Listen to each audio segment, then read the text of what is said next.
किसी के ऊपर लांछन ना लगाएं, हम किसी पर मतलब कीचड़ ना उछालें। और यदि कोई कीचड़ उछालता भी है तो भी हमारे पास ये अच्छा रास्ता होता है कि हम सभ्य तरीके से चीज़ों को पेश करें।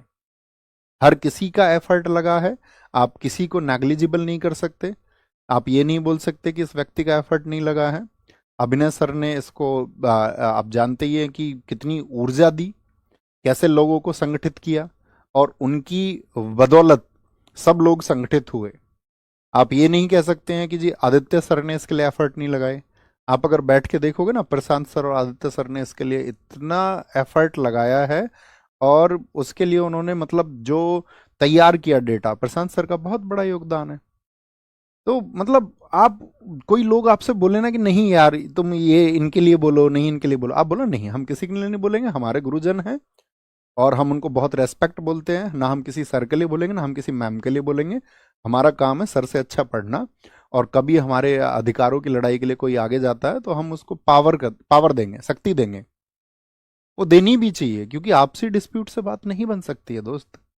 आपको पता है गांधी जी अपनी अंतिम अवस्था में थे, और ये बात है, हम आपको बताएं, ये बात है दिसंबर दिसंबर 1947 की। देश आजाद हुआ था 15 अगस्त 1947 को, उसके लगभग आप ऐसे समझिए 4 महीने बाद की बात है।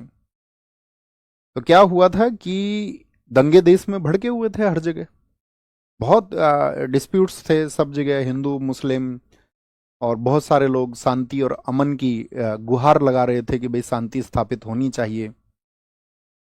तो नेहरू जी को जाना था अजमेर,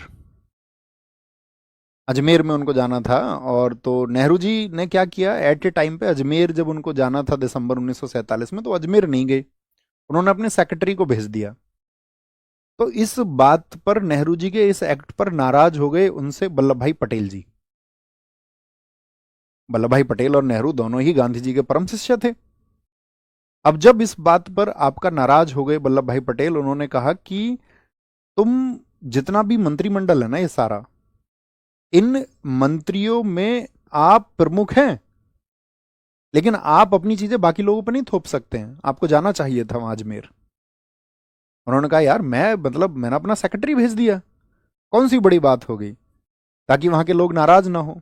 तो इस एक छोटी सी बात को लेकर के नेहरू जी और वल्लभ भाई पटेल के बीच में इतने डिस्प्यूट्स हो गए, इतने डिस्प्यूट्स हो गए कि वो एक दूसरे से बात करने तक को तैयार नहीं थे। अब एक दूसरे से बात करने को तैयार नहीं थे, तो गांधी जी से वो मिलना चाहते थे, लेकिन समय की व्यवस्था के चलते हुए इसमें वल्लभ भाई पटेल जी की मुलाकात होती है सबसे पहले। और ये मुलाकात हुई थी आपका 27 जनवरी को 1948 में, मतलब नेक्स्ट मंथ। गांधी जी की डेथ हुई 30 जनवरी 1948, यानी उससे 3 दिन पहले की बात है। तो उससे 3 दिन पहले की बात में तो उन्होंने क्या कहा पटेल जी से कि भाई तुम आपसी जो मन मुटाव है उसको मत रखो, और आपसी मन मुटाव अगर तुम रखोगे तो वो देश के लिए अच्छा नहीं है। और मैं चाहता हूं कि कल तुम लोग मुझे मिलो, दोनों लोग, मतलब पटेल जी को और नेहरू जी दोनों को बुलाया गांधी जी ने। लेकिन क्या हुआ कि फिर वो मतलब आप ऐसे समझिए कि परिस्थिति वैसी नहीं रही, और वो मुलाकात नहीं हो पाई, और 3 दिन बाद ही गांधी जी की हत्या कर दी जाती है।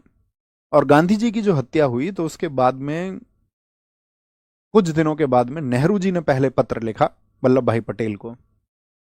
उन्होंने चिंताएं जाहिर की कि अब वक्त ऐसा आ गया है कि हमको एक दूसरे का विरोधी नहीं होना चाहिए, हमको एक दूसरे के खिलाफ नहीं होना चाहिए, इस समय देश के हालात कुछ और हैं, और हमको मतलब एक ही मंच पे आना होगा, एक ही जगह हमको आना होगा।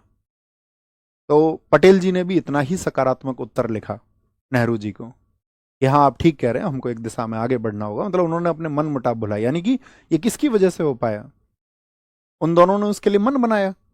और एक घटना इतनी बड़ी रही कि जिसको जो हृदय विदारक घटना थी, गांधी जी की डेथ। तो कहने का मतलब क्या है, हम इतनी घटना आपको क्यों बता रहे हैं, और ये जीवन का एक शिक्षा हम आपको दे रहे हैं, एक सार हम आपको दे रहे हैं कि कभी कभी कोई और हित महत्वपूर्ण होता है आपसी मनमुटाव से कहीं ज्यादा।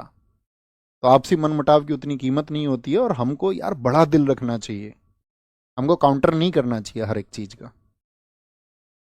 आप इतने शायद बहुत सारे साथी हमसे वर्षों से पढ़ रहे होंगे, हमने कभी जरूरत पड़ी ऐसे बात रखने की तो हालांकि हमने सिर्फ 2 ही बार अपने 6 वर्ष में बात रखी है, और बड़े सकारात्मक रवैये से रखी है, तर्कों के साथ में रखी है। अदरवाइज हम कोई भी कुछ कहता है हम नहीं हर एक बात का रिप्लाई नहीं करते। हर एक बात का रिप्लाई जरूरी नहीं है, एक दूसरे को नीचा दिखाना बिल्कुल जरूरी नहीं है। और कम से कम अध्यापकों को तो इस मानसिकता से ऊपर आना होगा। और आप लोग भी इसके जिम्मेदार हैं। आप ये बोला करें ना, जब कोई उस तरह से छीटा कसी करे तो आप बोला करें, नहीं मैम, नहीं सर, ये नहीं चाहिए हमको। हमारे जो ऑब्जेक्टिव है, हमारे जो लक्ष्य हैं, वो हमको प्राप्त हैं। आए आगे, समझ पाए मेरी बात को? थम्स अप करके बताइए क्या मैं समझाना चाह रहा हूँ। और ये ऐसा नहीं कि आपके टीचर्स पर एप्लीकेबल होता है, ये हमारी निजी जिंदगी में भी एप्लीकेबल होता है। और अगर आप चीज़ों को अपनी निजी जिंदगी में नहीं अपना पाओगे तो कोई अर्थ नहीं है। अपनाना ही चाहिए। ये सभी रेस्पेक्टेड लोग हैं, सभी आदरणीय लोग हैं। और क्यों होता है ऐसा, तो हम तो यही उम्मीद कर सकते नहीं होना चाहिए। जैसे हमने आपको बताया ना, पता सबको होता है, बात बस सिर्फ अप्लाई करने की है। ओके।